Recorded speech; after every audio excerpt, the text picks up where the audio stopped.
반갑습니다. 예, 오늘은 열애 건강산매경 열애장품 첫 번째 시작입니다.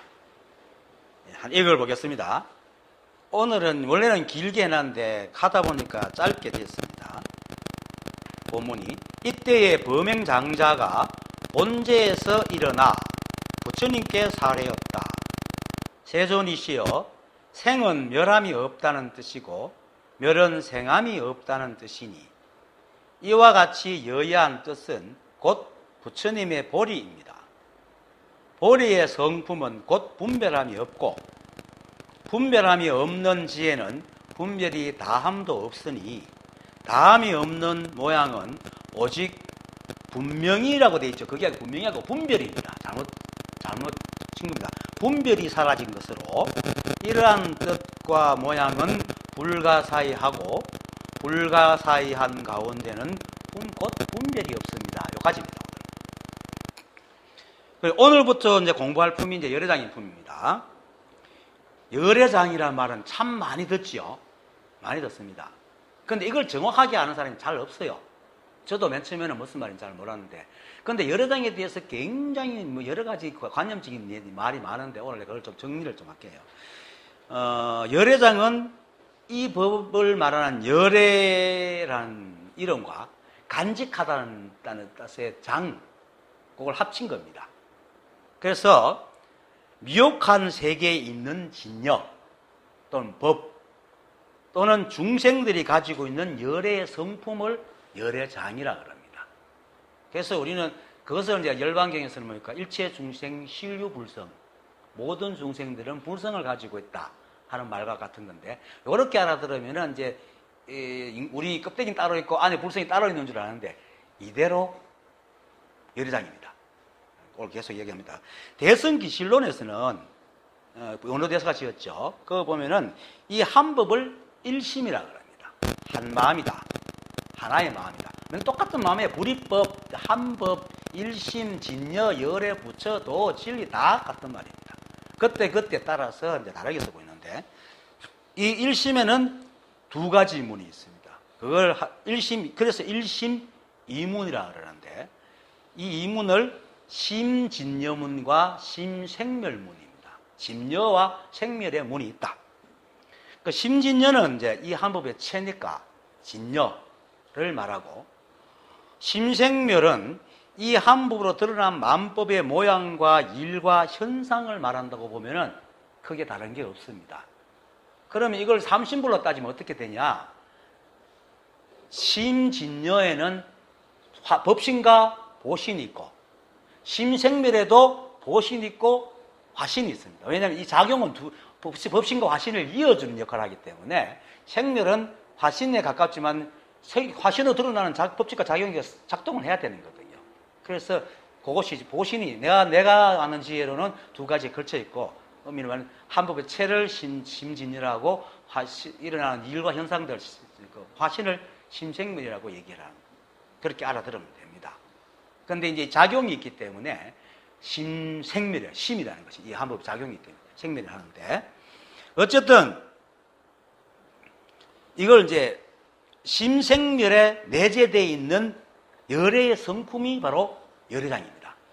이걸 바다에 비유하면은, 이제 바다에 바람이 불어가지고 파도가 이렇게 일어나잖아요. 그러니까 파도가 수많은 모양으로 일어나도 뭡니까? 바다는 파도의 영향을 받습니까? 안 받습니까? 전혀 안 받죠. 그래서 그 성품이 바뀌거나 늘지도 줄지도 않고 또 바다가 어디로 옮겨가지도 않아요. 그렇죠? 그러면서도 뭡니까? 파도가 어떻게 일어나든 시비하지 않아요. 그래서 이 파도의 근본이 된다고 해서 이 한법 역시 그처럼 이 한법 역시 이 세상 만법이 늘 움직이고 바뀌어도 늘 여야하고, 뭐 법이 바뀐다고 만법이 막 이래 바뀐다고 법의 체가 이래 바뀌진 않잖아요. 여전히 똑같은 법칙과 작용을 갖고 있거든요. 그리고 어떻게 일어나든지 간에 시비 안 하고 늘 여여하기 때문에 이걸 심진여라, 이렇게 심진여라, 이 법이 심진여다, 이렇게 생각하면 됩니다. 그리고 파도는 이제 이 바다와 바람의 인연에 의해서 수많은 모양을 일으키면서 끊임없이 생기고 멸하잖아요. 그래서 생멸이 있단 말입니다. 근데 생멸이 있는데, 그렇지만은 이 파도가 바다를 떠납니까? 안 떠나잖아요.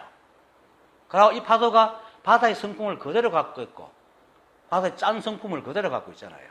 그대로 갖고 있단 말이에요. 그래서 이것처럼 일체만법도 역시 이 한 법의 법칙과 작용으로 생기고 소멸하기 때문에 마치 생멸이 있는 것 같아도 늘 이 한 법의 법칙과 작용을 잃지 않고 있다. 여의지 않고 있단 말이에요. 그래서 이 생기고 멸하는 이 일체만법이 생기고 멸하는 생멸에다가 변하지 않는 일심의 신자를 붙여가지고 심생멸이라 한다. 그래서 이제 요녀 스님이 대성기실론을 해석한 대성기실론소에서 능가경을 이용해가지고 이걸 심생멸과 진열을 얘기하는데 이렇게 말합니다. 능가경에서 이런 말이 있습니다. 정멸자 명의 일심, 일심자 명의 열애장이라고 하는데 이걸 해석하면 정멸이라는 것은 일심이라 이름하고 일심이란 열애장을 이름한다. 이렇게 얘기하는데 옛날 책들은 왜 이렇게 말을 꼭 이상하게 어렵게 해요? 딱딱 달라지려는지. 요 두 마디가 심진여와 심생멸 같이 말하고 있어요. 그런데 어떻게 한마디 같잖아요. 그죠? 정멸이라는 것은 일심이라 이름하며 요거는 이제 심진여를 얘기하는 거예요. 아까 말했듯이 일심이라는 정멸. 아까 파도가 이러다는 말든지 조금씩 움직이지 않고 시비하지 않고 그죠? 가만히 있으니까 변하지 않으니까 정멸하는 거예요. 그래서 정멸한 거 그렇기 때문에 이제 그 정멸은 일심이라 하는데 그것이 심진여라는 뜻입니다. 그렇게 정멸이라는 것은 일심이라 이름하며 하는 것은 심진여를 얘기하고 일심이란 열애장이라 이름한다 하는 것은 열애장은 뭡니까? 중생들 속에 있는 일심이니까 파도가 막 치고 막 오만상 일어나도 늘 이 법을 벗어나지 않기 때문에 그걸 열애장 심생멸을 말한다. 이렇게 설명을 했습니다. 그래서 정멸이라는 것은 일심이라 이름하며 일심이란 열애장이라 이름한다는 것은 일심에 심진여와 심생멸이 있음을 말하는 거고 반대로 생멸이 있는 이 삼라만성의 모든 만법 역시 일심임을 말하는 겁니다. 그래서 불이법을 얘기하는 게 이제 이 말입니다. 그리고 이제 뭐 열애장에 대해서는 강론을 흘러가면 아까 말했듯이 굉장히 많은 뜻이 있고 또 그때그때 따라서 다르겠어요. 어떤 사람, 어떤 대성기실론 어떤 논에 보면은 열애장은 아랴식이다. 이렇게 얘기도 하고. 아랴식은 맞아요. 왜냐하면 우리 아랴식은 진망화합식이거든요. 인간의 삿된 생각도 들어있지만은 이 법칙의 작용과 법칙이 다 들어있기 때문에 신과 망이 합쳐있기 때문에 열애장이라 할 수 있죠. 맞습니다. 어쨌든 그렇게 좀 간단하게 말하면은 그냥 열애장은 깨닫지 못한 중생들이 가지고 있는 진열을 말하는 것으로 일체 만법이 지니고 있는 부처의 성품을 말합니다. 그런데 이제 이렇게 여기만 말하면은 그럼 내 안에서 불성이 있는 게 아니고 그냥 이대로입니다. 왜냐하면 일체 만법에 들어있는 다 부처의 성품이면 내 세포마다 다 부처의 성품이 들어있으니까 내 몸 자체가 전부 다 부처잖아요. 그런데 우리는 인간의 생각은 참 재밌는 게 내 세포 생각하고 이 전체를 나락하고는 안에 뭔가 하겠다고 생각하거든. 세포마다 다 불성이 다 있단 말이에요. 그러면 다 이대로 줍니다. 그리고 화밀성 법계도의 첫 구절이 이제 법성 원용 무이상. 만법과 자성 또는 법과 성품이 원만하게 화합하고 있어서 두 가지 모양이 아니다. 이렇게 말하죠. 이것도 마찬가지 만법과 자성이 두 가지 모양이 아니기 때문에 곧 만법의 열애장은 바로 진여의 다른 이름이다. 이 말입니다. 그리고 이제 이 말은 조금 있다가 이제 나올 말에 설명이 되기 때문에 내가 얘기합니다. 이 두 가지 모양이 아니라는 것은 좀 있다가 범행장자가 부처님께 이렇게 말합니다. 이와 같이 여의한 뜻은 곧 부처님의 보리입니다. 보리의 성품은 곧 분별함이 없고 하는 말에서 이게 원인이 됩니다. 보리의 성품이 곧 분별함이 없다는 것은 뭡니까? 두 가지 모양이 없기 때문에 분별이 없다라는 근거로 얘기를 하고 있어요. 그건 나중에 얘기했고. 그래서 이 만법과 이 한법이 그리고 또 만법과 만법이 두 가지 모양도 성품도 아닌 것을 말하고 있다. 이 말입니다. 법성 원용 무이상. 그렇게 우리가 생각으로 아무리 뭘 지어도 그건 생각 속에 있는 것이 없는 거예요. 좀 이따 또 얘기하겠지만. 그런 것으로 아무리 헤아려 봐도 법에 도움이 안 됩니다. 있는 것을 그냥 봅니다. 그러니까 이겁니다. 이 보세요. 여기 있다 없다 좋다 나쁘다 하는 게 있습니까? 여기서 있다 없다 좋다 나쁘다 저놈 손가락 잘래. 왜 저래 손가락이 못 난다. 이렇게 하면 이제 벌써 이걸 안 보고 있죠. 이걸 안 보고 있단 말입니다. 이걸 보는 것이 법을 보는 겁니다. 그런데 사람들은 이걸 안 보고 그러면 그때부터 처음에 손가락 이렇게 했다가 자세히 보다 더럽네, 짤래, 기네 하고 있거든요. 그런 것이 없는 겁니다. 그게 생각 이전이라는 겁니다. 그래서 사람들이 비록 이 법을 깨닫지 못해 번뇌 망상에 시달리고 고통에 빠져서 열애장을 알지 못하고 자신이 법임을 알지 못한다 하더라도 그거는 한 생각 망상에 속았을 뿐이지 이 법을 공부하는 사람들은 아무것도 할 필요 없고 아무 변화도 일으킬 필요 없이 내가 망상에 속았군 하고 망상을 딱 내려놓고 CBS 벗어나면 그대로 부처예요. 이미 부처지만 스스로 자기가 부처임을 모르고 있으니까 사실은 깨달음이 뭡니까? 뭘 얻는 게 아니고 아 내가 이때까지 중생인 줄 알았는데 부처구나 라고 아는 거거든. 그래서 무소득이거든. 내가 변하는 게 아니고 얻는 것도 없이 그냥 생각 하나 싹 바뀌는 게 깨달음이거든요. 그래서 열애장이 있다는 것은 우리가 열애장이 있다는 것은 아 생각만 바꾸면 내가 부처구나. 아무것도 할 것도 없다. 이런 얘기라는 겁니다. 그래서 이것을 천수경에서 이제 뭐 재무자성 종신기, 심량멸시, 죄영망이라는 말 하잖아요. 그러니까 죄는 스스로 성품이 없어 마음 따라 일어나기 때문에 만약 마음만 멸해버리면 죄는 뭔가 잊혀진다. 그렇게 시비분별하는 것도 아무리 시비분별해도 그 사람이 시비분별하는 마음만 싹 없애버리면 따로 부처가 될 이유 필요 없이 그대로 부처다. 이 말은 똑같은 말입니다.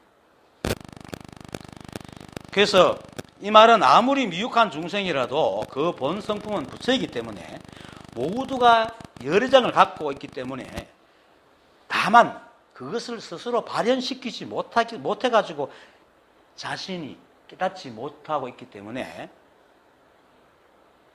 알지 못하거든요. 그래서 발현시키지 못해서 드러나지 못하기 때문에 이제 열애장을 깨닫지 못한 사람들이 가지고 있는 열애의 성품이라고 다른 말로는 미혹한 세계에 있는 진여라고 하는 것이지 그 열애장이 미혹한 세계에 있는 것이라고 해서 이 법과 다른 건 절대 아닙니다. 똑같은 겁니다.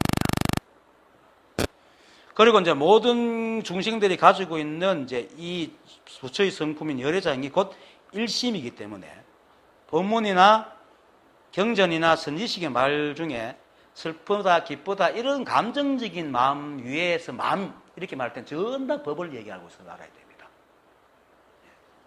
그거는 우리가 생각으로 지어내는 그런 마음이 아니고 이 본자리, 열애장, 법, 진여 이런 것을 말하는 것입니다. 그래서 오늘 이제부터 공부하는 열애장품의 열애장 금강산매 경론에 보면 이 지금 우리가 하는 경전 말하기 전에 앞에 잠시 논을 지어 놓은 게 있어요. 그게 뭐냐면 이거 보면은 진재와 속재가 둘이 아닌 여시란 법은 모든 부처가 돌아가는 곳이니 열애장이란다. 지금 이 품 중에는 무량한 법과 일체의 행위 열애장에 들어가지 않는 것이 없음을 설명하는 사였으니 그 들어가는 곳을 취하여 이름을 세운 것이 열애장품이다. 이렇게 말하고 있습니다. 이 말은 진재는 이 한 법을 말하고 속재는 우리가 살아가는 세상의 법을 얘기하는 겁니다. 세상 만물. 그래서 진재와 속재가 둘이 아닌 여시라는 법은 모든 부처가 돌아가는 것이니 열애장이라 한다는 말은 역시 일체가 한 법인 불법이 바로 일심이고 그것이 바로 열애장이다. 라는 말과 똑같은 말입니다. 아까 대성기실론에서 일심은 열애장이다 하는 말과 똑같은 말입니다. 그리고 무량한 법과 일체의 행위 열애장에 들어가지 않는 것이 없다는 말은 이 세상의 일체만법과 모든 일어나는 일과 행위가 다 이 법에서 일어난다. 이 법에 귀속된다. 이 말은. 그래서 결국 줄여서 만법에 열애장이 있으니 이 법계는 불이법, 즉 일체가 한 법임을 말하는 겁니다. 일체가 한 법이다. 다른 것은 없습니다. 또 계속 설명하겠지만, 자 이제 본문 이때의 범행장자가 본제에서 일어나 부처님께 사례였다. 여기서 본제라는 말은 정멸, 이 법의 상태, 깨달음의 상태, 이 한법의 상태, 일심 진리, 심진리의 상태를 얘기하는 겁니다. 그 범행장자가 본지에서 일어났다는 말은 이 한법을 깨닫고 심진리의 정밀에 들어있다가 부처님께 뭔가 말할 것이 있어 정밀의 마음을 깨고 일어났다는 뜻입니다. 자, 사람들이 정멸이니, 정멸과 관계되는 말이 있죠. 선정, 일행산매, 이런 것도 사실 같은 말인데, 이런 것을 얘기하면 대부분 생각이 아예 하지 않거나, 아니면 마음은 온전히 한 곳에 탁 모아가지고 움직이지 않는, 아무 생각도 안 일으키는 고요한 상태라고 보통 알고 있죠.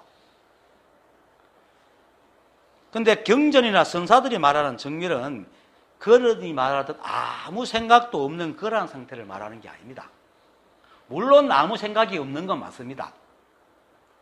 근데 정멸의 고요함은, 자, 이 법으로 얘기할게요.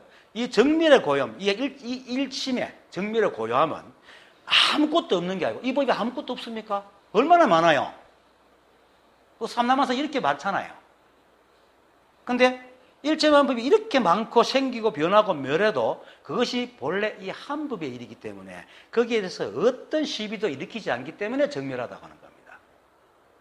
이걸 자꾸 사람들이 이상하게 모양이 있느니 없느니 있다고 소리하는데, 이거는 정말로 생각으로 지어내는 얘기고, 매 순간 있는 걸 실제하는 이 법의 발현이기 때문에 이렇게 있지만 이것이 이 법에 의한 일이다 그럽니다. 그래서 거기에 대해서 어떤 시비도 하지 않는다. 그리고 이제 굳이 나눈다면 이 법의 세상 만물을 일으키는 이 법칙과 작용은 형체가 없으니까 정멸하다, 모양이 없으니까 정멸하다, 이렇게 말을 하는 것이죠. 지금 내가 이렇게 말하고 있지만은 말하고 있는 그것은 사실은 뭔지 모르잖아요. 그걸 우리는 생멸이다 하긴 하지만, 생명이다 하는데 그거는 이제 바라제존자는 불성이다 그러죠. 그건 보이지 않기 때문에. 근데 보이지 않는다고 해서 그거는 보이지 않지만 그렇기 때문에 움직이는 이 몸도 또 그거가 하나거든요. 똑같기 때문에. 그렇지만 이게 머물지 않기 때문에 늘 이 한 법에 의해서 움직이기 때문에 일체의 시비가 없다. 그래서 정멸입니다.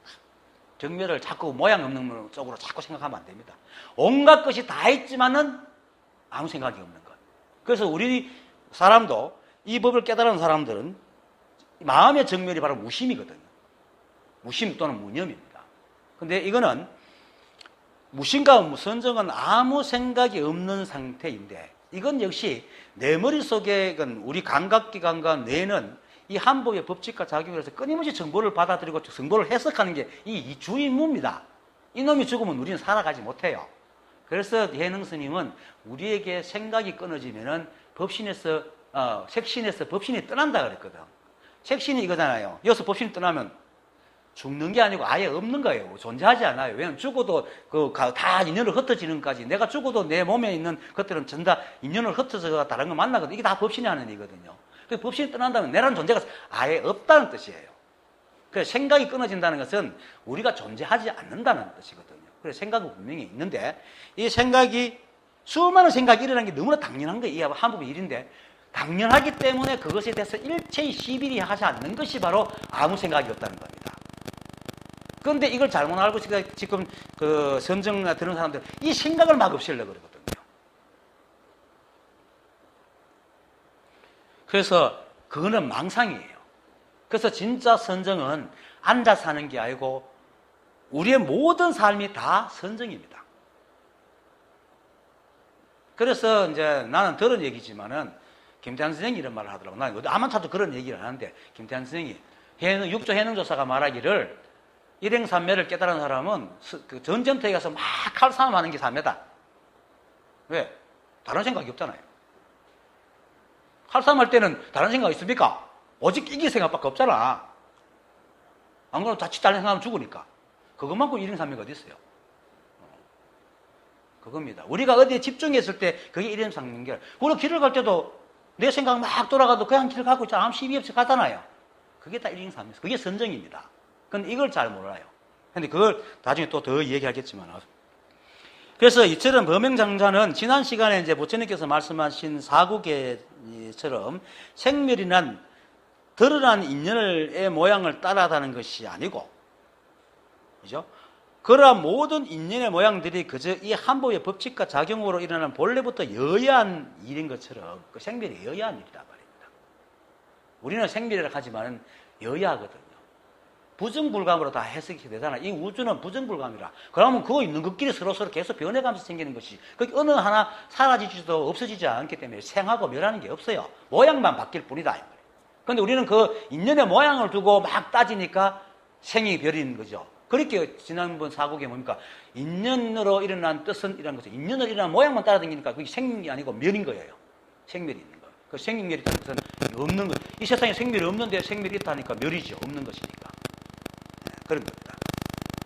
그래서 우리 뇌가 이렇게 계속 잠시도 생각을 멈추지 않고 계속 이렇게 일으키고 지우는 일도 이 한법의 법칙으로 이 세상 만법이 일어나고 사라지는 것과 똑같은 일이기 때문에 자신의 머릿속에도 세상 만법처럼 온갖 생각이 일어나고 사라지지만 그것에 대해서 일체 시비분별을 일으키지 않는 것, 이것이 바로 온갖 생각이 일어나는 가운데 아무 생각 없는 정멸이다.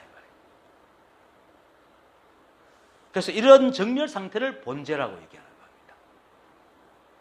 그래서 범행장자는 이러한 본재에 이렇게 시비분별이 끊어진 상태에 앉아있다 이 말이에요. 실제로 만약 정말 본재가 아무 생각이 없는 거라면 어떻게 질문한 생각을 일으키고 그 질문한 생각이 일어난 것을 캐치를 하겠어요?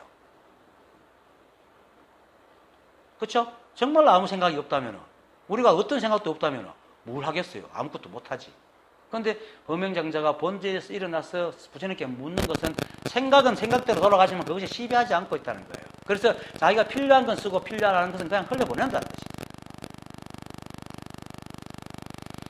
자, 그래서 이때의 범행장자가 본재에서 일어나 부처님께 살해했다는 말은 진짜 생각이 텅 비가지고 없는 게 아니고 어떤 생각이 다 일어나도 거기에 대해서 아무 시비하지 않고 고요하게 앉아있다는 거예요. 그러다가 물을 것이 딱 생각나니까 필요한 걸 딱 잡아갖고 요건 물어야 되겠다 싶어서 일어나서 물은 겁니다. 그리고 생각이 일어난 것은 마치 이 세상의 모든 일이 일어나고 사라지지만은 대부분은 나와 상관없는 일과 같은 겁니다.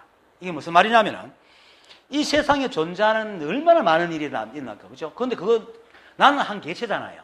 아주 작은 개체이기 때문에 그러한 일들은 내가 다 간섭할 수 없잖아요. 그렇죠? 그처럼 우리 감각기관도 다 열려있기 때문에 우리에게 필요 없는 것도 정보가 다 들어와요. 그래서 생각이 엄청나게 일어나지만 우리하고 상관없는 게 대부분이에요. 그러니까 우리가 시비할 게 아무것도 없죠. 그걸 잘 알면은 필요한 거 쓰고 필요 없는 건 그냥 안 쓰면 되는 거예요.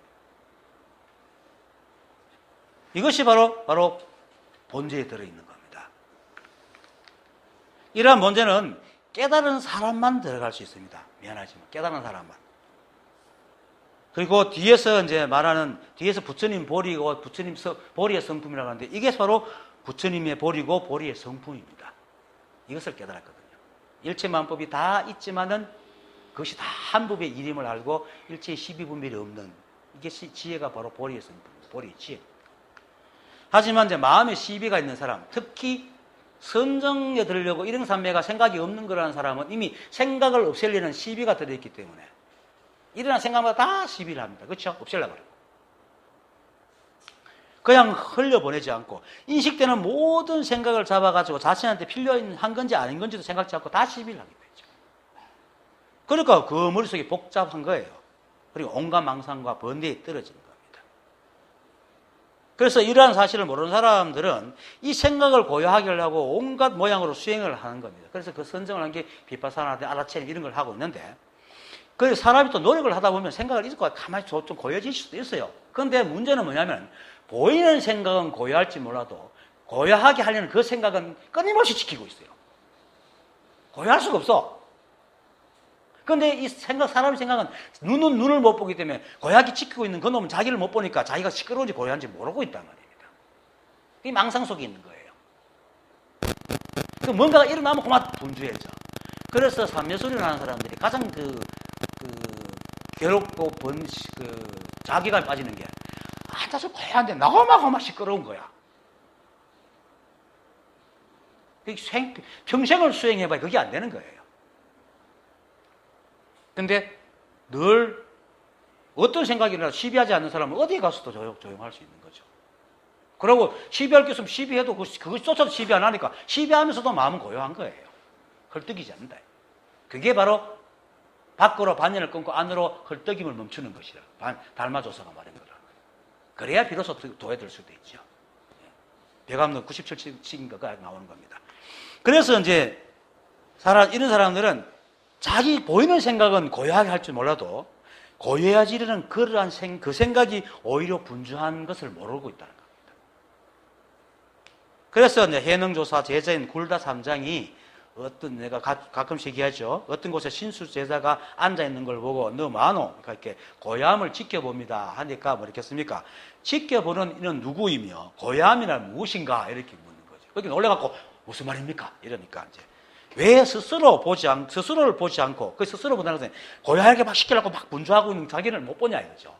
보지 않고 왜 스스로를 고요하게 하지 않는가? 이렇게 얘기를 하는 거죠. 그 말은 고요하게 하려고 하는 자체가 벌써 분주하다는 거죠. 지켜보는 자체가. 그리고 이제 그러니까 이제 말을 해도 잘 못 알으니까 이제 굴다 삼장이 자기 스승인 육조한테 보내죠. 육조 해능한테 보니까 육조 해능한테 가서 이제 이 사람이 뭐라고 하니까 굴다의 말이 맞다. 그대는 어찌하여 스스로 보지 않고 스스로 고요해지려 하지 않고 누구들은 그대를 고요하게 하려는가 이렇게 말하는 거죠. 누구가 뭡니까? 지켜보는 그놈이잖아. 지켜보는 그놈을 고요하게 해야 되는데 그거는 고요하게 하지 않고 보이는 것만 자꾸 고요하게 한다 이 말입니다. 그러니까 그 마음이 가만히 아무도 안 건드릴 땐 고요할 수 있지만 조금만 건드리면 분주해지는 거예요. 지배하고 있기 때문에. 그래서 대상이 보이는 생각은 대상이기 때문에 이미 과거의 생각이에요. 거기 떠올랐다 하더라도 그냥 어찌하지 않아도 인연이 끝나면 다 사라질 거란 말입니다. 여러분들 한 생각이 평생 가는 사람 생각 있어요? 없잖아요. 아무리 괴로운 사람 생각이라도 좀 지나면 어느 정도 지나면 다 사라져요.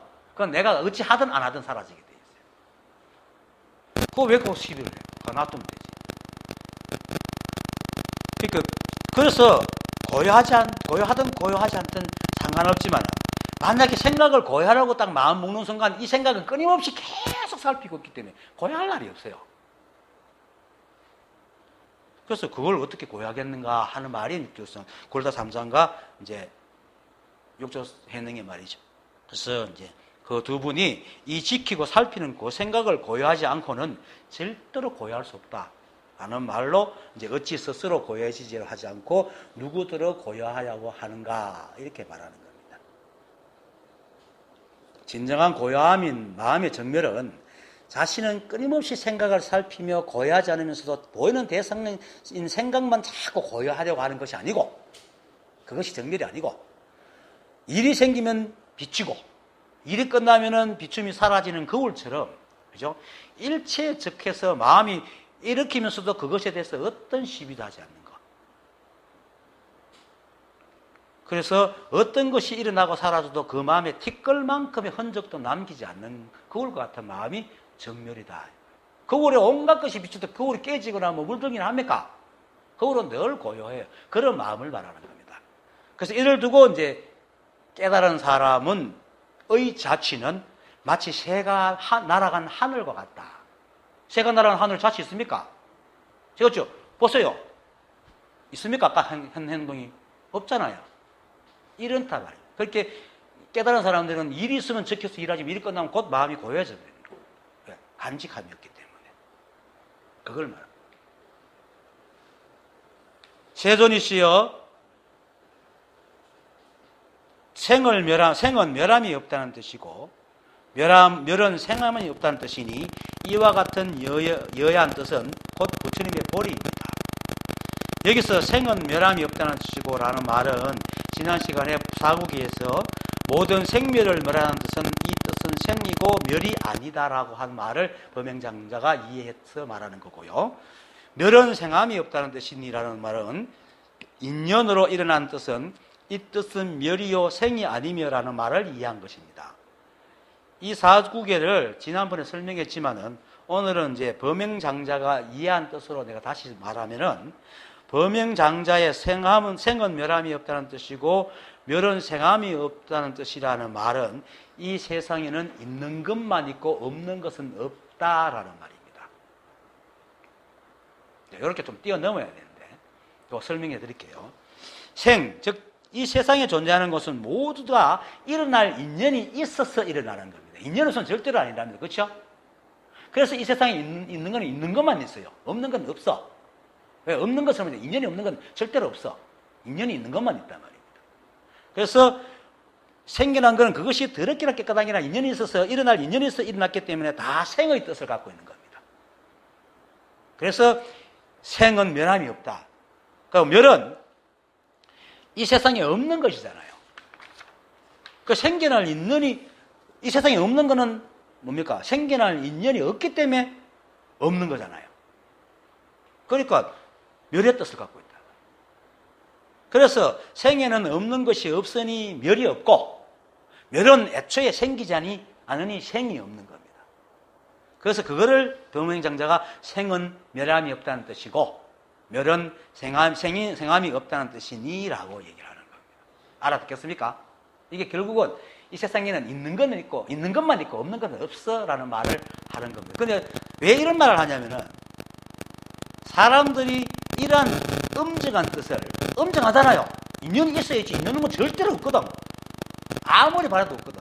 이런 엄정한 뜻을 이해하지 못하거나 잘 안 받아들이려고 그래요. 욕심 때문에. 그래서 마음이 세상 일에 마음에 안 들면은 막 있는 것이 없기를 바라죠. 그죠? 근데 있는 것이 없기를 바라는 게 됩니까? 안 되는 마음을 일으키니까 멸로 생을 없애려고 그런다는 거예요. 웃기는 얘기죠. 그렇게 생은 멸하지 않는 거예요. 있는 것이 있기 때문에 그 망상이란 말입니다. 그리고 있지도 않는 바람과 욕심은 있기를 바라거든요. 없는 것이 있기를 바라는 것이죠. 그러니까 늘 되지도 않는 일에 마음을 뺏기기 때문에 번뇌의 콧에서 벗어날 수가 없는 거예요. 이걸 때문에 이렇게 범행장자가 얘기를 하는 겁니다.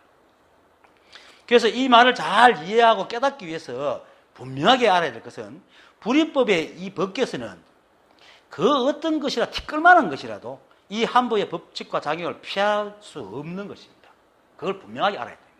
그러니까 이런 한치의 어긋남도 없습니다. 그래서 엄정하다고요.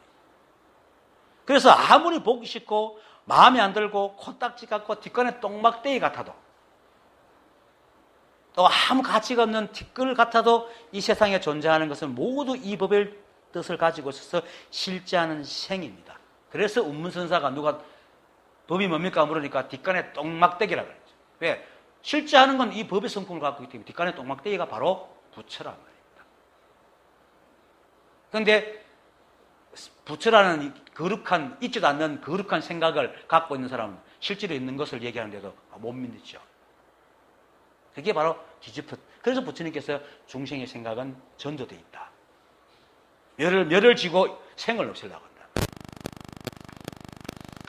그래서 반대로 아무리 좋고 선하고 거룩하고 현명하며 행복할 것 같아서 온 마음을 다해서 바라고 믿더라도 일어나지 않는 것은 세상에 존재하지 않는 것은 이 법의 뜻과는 아무런 상관이 없는 것이기 때문에 멸이라 이 말입니다. 그래서 이 법을 공부하는 사람들은 이 사실에 대해서 분명해야 돼요. 이걸 적당하게 생각하면 안 됩니다. 그런데 자꾸 묻는 것보다 적당한 생각을 자꾸 자기가 분별을 이렇게 그걸 자꾸 있기를 바라면서 내한테 묻거든요. 분명해야 됩니다. 그래서 이 분명함은 어떤 일에도 예외가 없음을 또 분명하게 알아야 됩니다. 한 티끌의 예외가 없어요. 이 우주에는 티끌 하나도 이 법의 인연이 없으면 생겨나지 않습니다. 그래서 생은 멸함이 없다. 이 세상에 있는 것은 전부 다 이 인연의 생함이 있기 때문에 있는 거다. 그럼 멸은 생이 없다. 없는 것은 생할 수 있는 인연이 없기 때문이다. 그래서 이 세상에는 있는 것만 있고 없는 것은 없다 이 말입니다. 자, 이걸 알면은 사람이 욕심을 부리겠어요? 철저하게 뼈저리게 알면은 욕심을 안 부려요. 받아들이죠. 왜? 우리 생각은요, 안 되는 걸 정말 깨달을 때는 절대로 안 해요. 그걸 내가 책에서 썼잖아요. 제가 쓴 구하지 않는 삶, 그 완전한 자유예요. 어린 애가 길을 가면서 엎어지면은 어른들이 일으켜줄까 싶어서 잠시라도 울지만은, 울고 안 일어나요. 그런데 덜판에 혼자 가다 엎어지면 그 엎어져 있습니까? 절대로 안 엎어지죠. 아무도 자기를 안 구한다는 걸 알기 때문에 생각을 안 기대요. 그리고 벌떡 일어나고 비록 울지라도 집에 뛰어가지요. 그게 우리 생각은요, 안 된다는 걸 알면 절각 꼬리를 내립니다. 티끌만한 것이라도 기댈 때가 고집을 부리는 거예요. 그래서 망상을 부리면 부릴수록 이 법을 못 깨닫는다. 시비가 있을수록 이 법을 못 깨닫게 됩니다. 그래서 그걸 놔요. 이 세상에는 되는 건 되고 안 되는 건 안 됩니다. 물론 노력해서 자꾸 해갖고 미래엔 될 수 있어요. 근데 지금 이 자리에 그것이 있기를 바라면 그건 다 망상이에요. 지금 보기 싫고 코딱지 같고 더럽고 똥막대기 같아도 그것이 지금 내가 맡아야 될 내 일이라는 거예요. 근데 사람들은 그걸 막 피해가 도망을 가죠. 물론 도망가가지고 도망가는 순간에 인연이 바뀌가 다른 건 만날 수 있어도 끝까지 도망가도 안 되는 건 안 되는 거잖아요.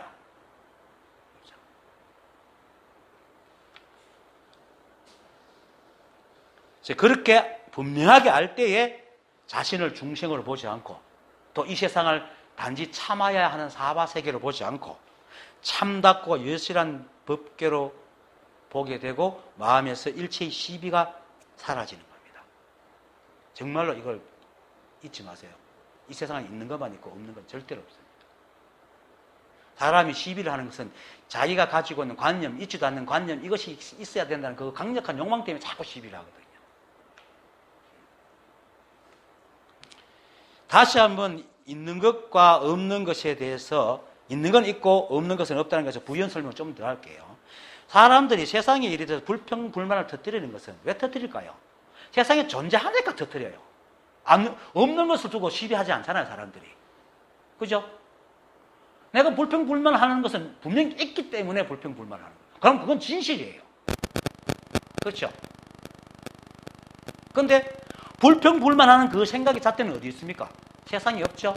내 머릿속입니다. 그럼 이건 뭡니까? 없는 것으로 있는 걸 시비하고 있는 거죠. 망상이죠, 이게. 그래서 모든 조사들이 시비분별하지 말라는 것은 전부 다 이 무념을 어떤 치거든요. 무념이 뭡니까? 바른 생각마저 없는 게 아니라는 거죠. 삿된 생각이 없는 거죠. 그래서 만약 그러한 일이 세상에 우리가 없다면 우리가 뭐 때문에 마음을 상해가면서 마음에 드니 안 드니 없애야 되니 없애지 않아야 되니 하고 시비하겠어요. 그죠? 그게 있기 때문에 그런 거라. 그렇죠. 근데 만약에 정말 그 아무것도 없는데 그걸 시비하는 사람은 그건 정신병자니까 우리가 논할 일이 아니고 병원을 보내야 될 문제고 여기서 얘기하는 일이 아니니까. 근데 정상적인 사람은 불평불만을 터뜨리는 것은 반드시 세상에 그런 일이 세상에 있기 때문에 그러는 거예요. 그래서 실제로 있는 일입니다. 이것만 알아도 그것만 받아들일 마음이 있어도 그죠? 없는 일이 세상에 생기지 않는 것을 정말 안다면 시비할 일이 사라지겠죠.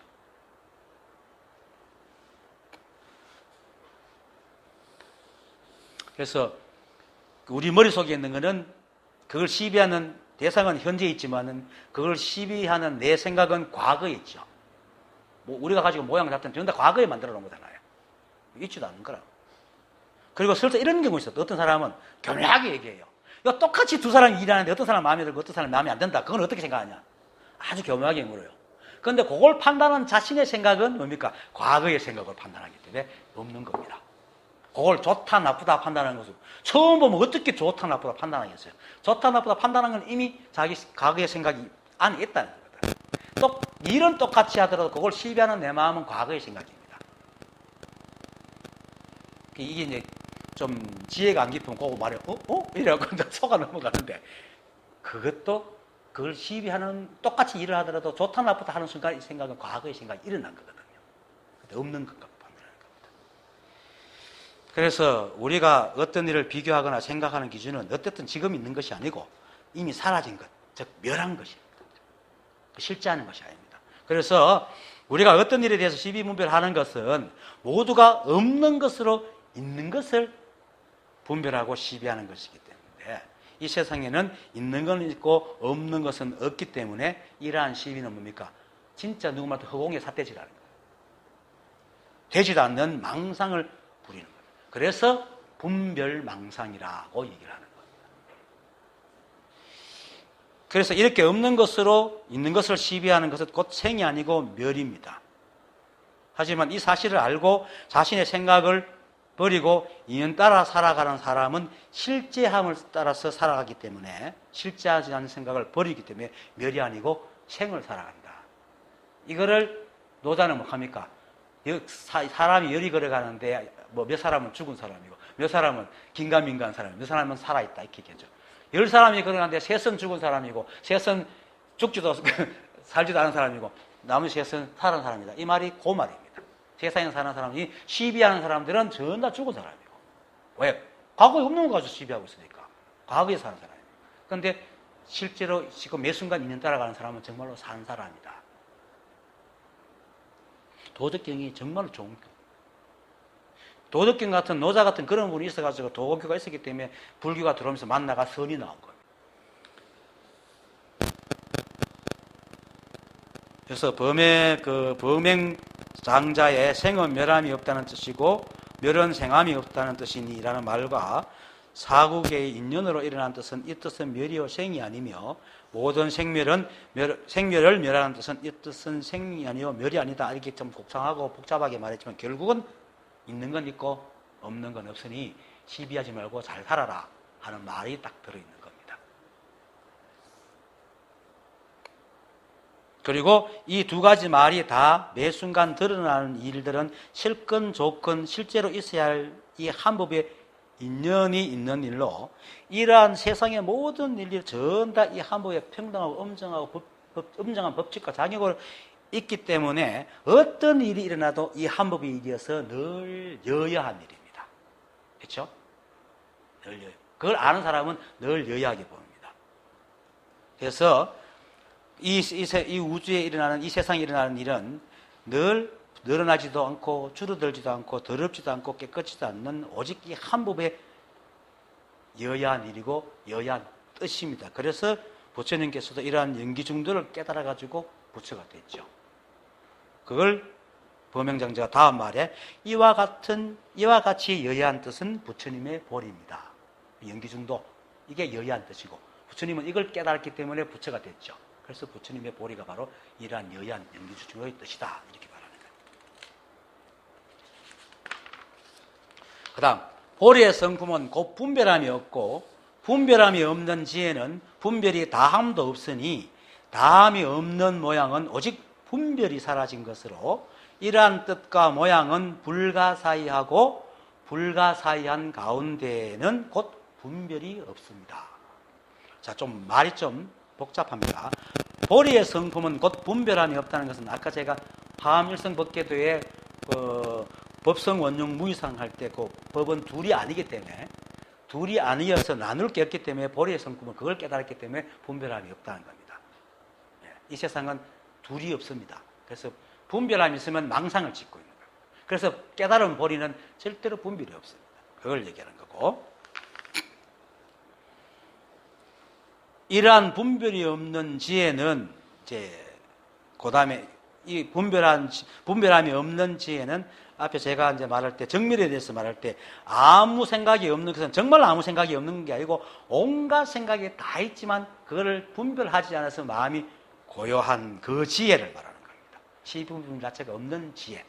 그것이 분별함이 없는 지혜입니다. 그 분별함이 없는 지혜가 그 다음 말이 좀 복잡합니다.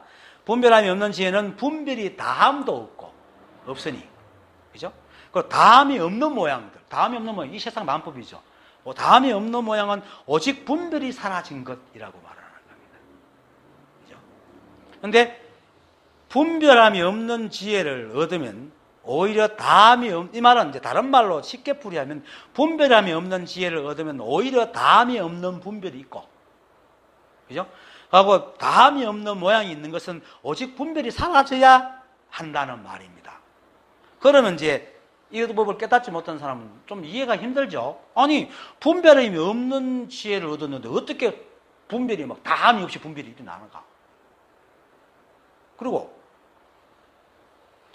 분별이 사라졌는데 왜 이 세상에 이렇게 온갖 모양이 다 일어나는가? 이렇게 이제 묻는다는 말입니다. 그건 아까 정밀에 대해서 얘기한 거 똑같습니다. 달마무심론에서 이런 말이 있습니다.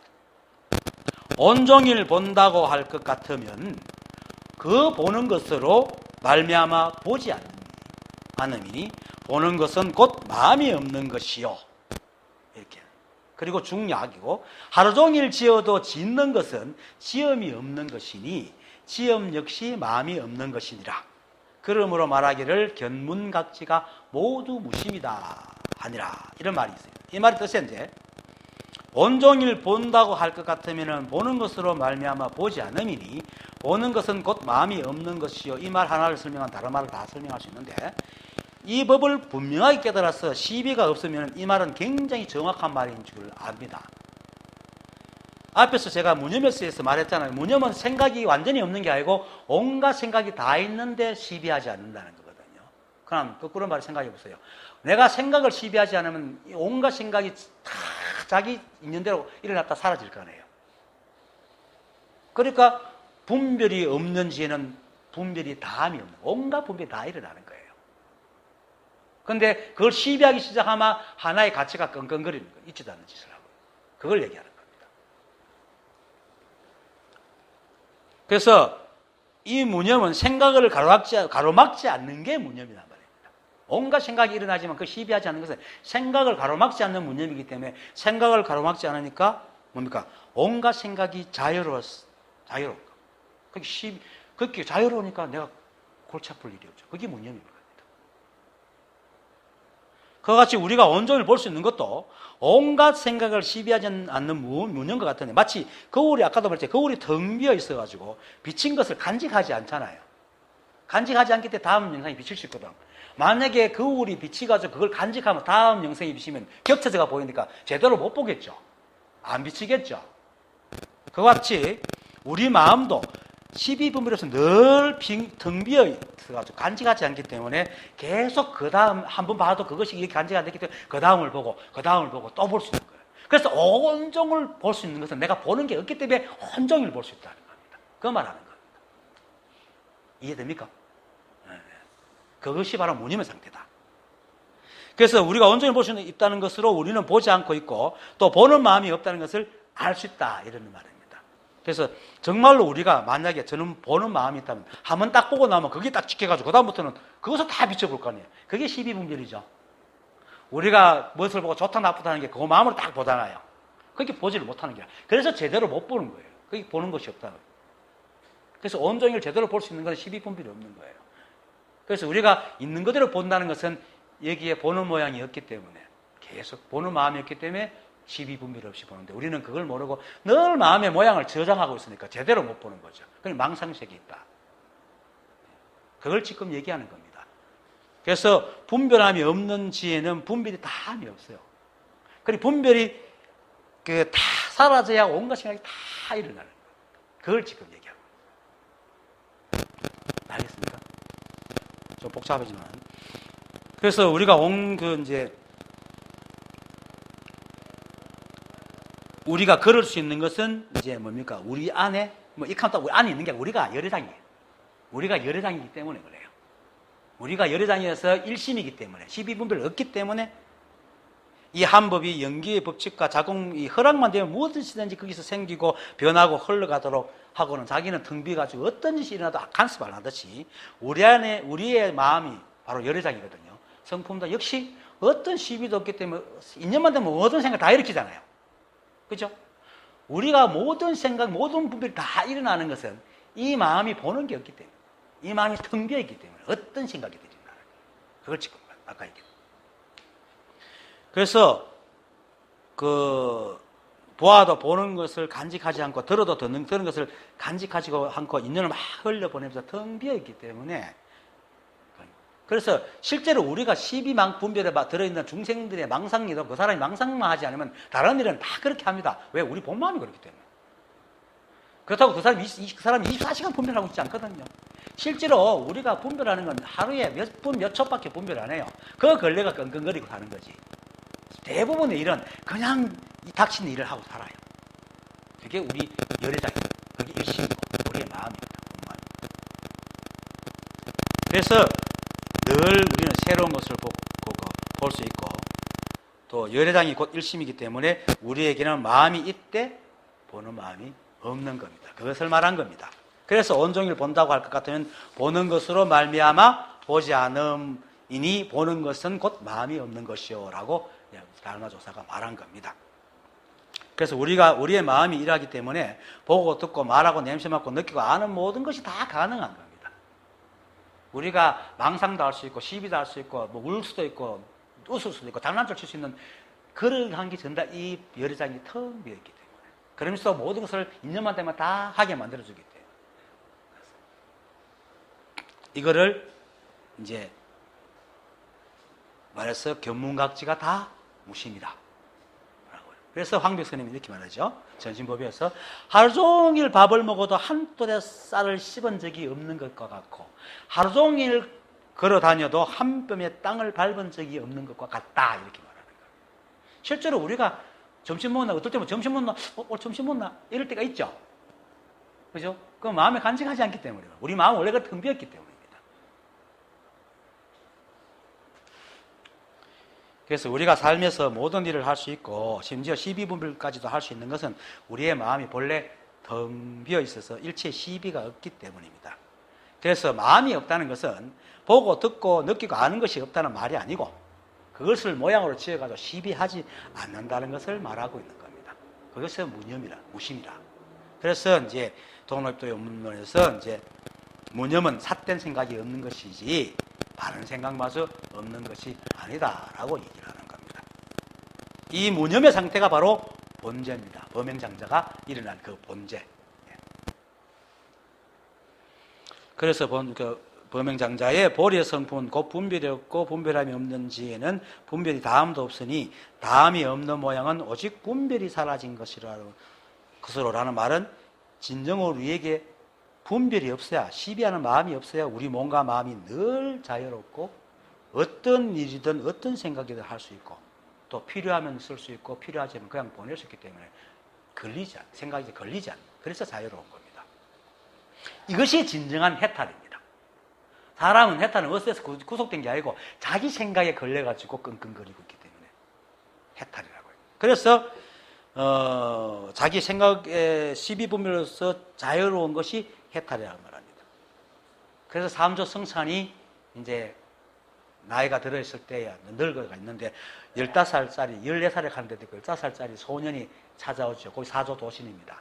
찾아와가지고 부처의 마음이 뭡니까? 이러니까 네 마음이 뭐냐? 아무 생각이 없습니다. 그러면 부처의 마음이 아무 생각 없겠네.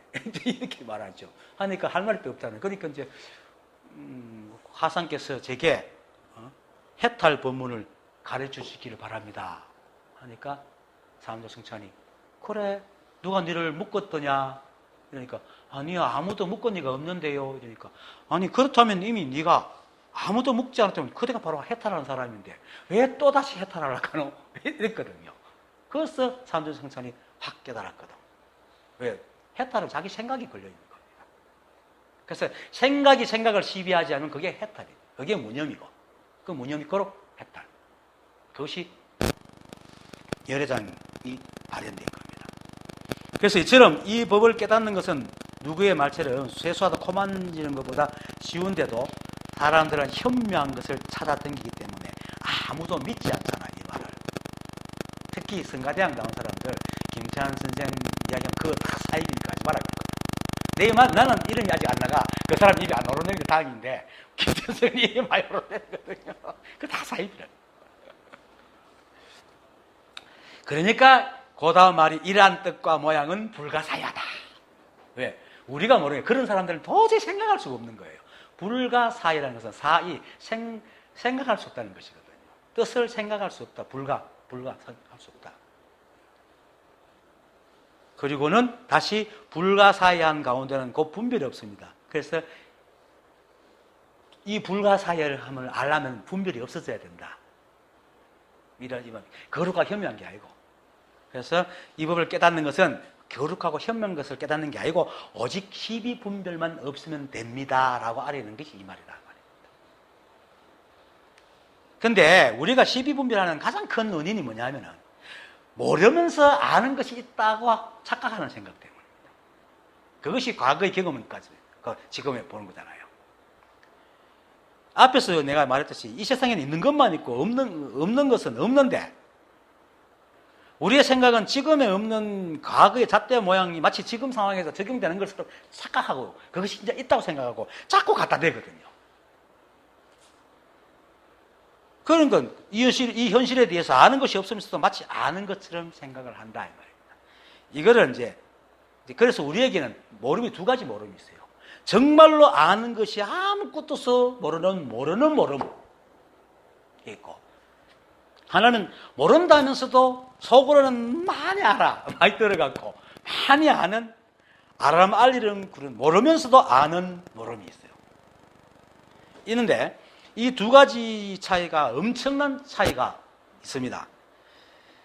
우리에게는 예를 들어 가지고 비유할게요. 아이와 엄마가 놀이공원에 갔어요. 처음 간 거예요. 놀이공원에 처음 간 거예요. 처음 갔는데 엄마가 잠시 이제 애를 의자에 앉혀고, 야, 엄마가 매점에 갔다 뭐 사올 테니까 꼼짝 말고 기다리고 있어. 이렇게 하고 가요. 그런데 두 가지 아이가 있죠. 기다리는 아이와 살아나서는 아이가 있거든. 그런데 기다리는 아이는 뭡니까? 정말로 이 공원에 처음 왔기 때문에 어디가 어딘지 모르기 때문에 가만히 앉아 있는 거예요. 걔는 엄마를 안 잃어요. 엄마가 고다리 오니까. 그런데 뭔가 옛날에 간 공원을 생각하고는 자기 안다고 생각하고 막 나서는 애는 엄마와 못 만나요. 심지어는 미아가 되죠. 그게 지금 법을 구하는 사람도 딱 그렇단 말입니다. 정말 모르면 선지식이 말하는 대로 믿고 있으면 깨닫는데 자꾸 의심하고 자꾸 자기가 안다고 생각하고 시비분을 해대니까 평생을 해도 못 깨닫는다. 엄마를 못 만나는 거예요. 그래서 모를 때는 정말로 모르듯이 몰라요. 아무것도 아는 것이 없어야 됩니다. 그래서 다시 말하지만 몰라서 모르는 애는 매점이 어디 있는지도 모르고 엄마가 거기서 다녀오는 시간조차도 몰라가지고 그냥 기다리는 거죠. 그래서 엄마는 만날 수 있어요. 근데 뭔가 자기가 옛날에 간 공원 때문에 엄마가, 그리고 예상을 해요. 엄마가 올 때가 됐는데 제가 아래말에 막 굴려요. 그러면 이제 참지 못하고 시비를 하기 시작하는 거예요. 그때부터 엄마를 찾아다가면.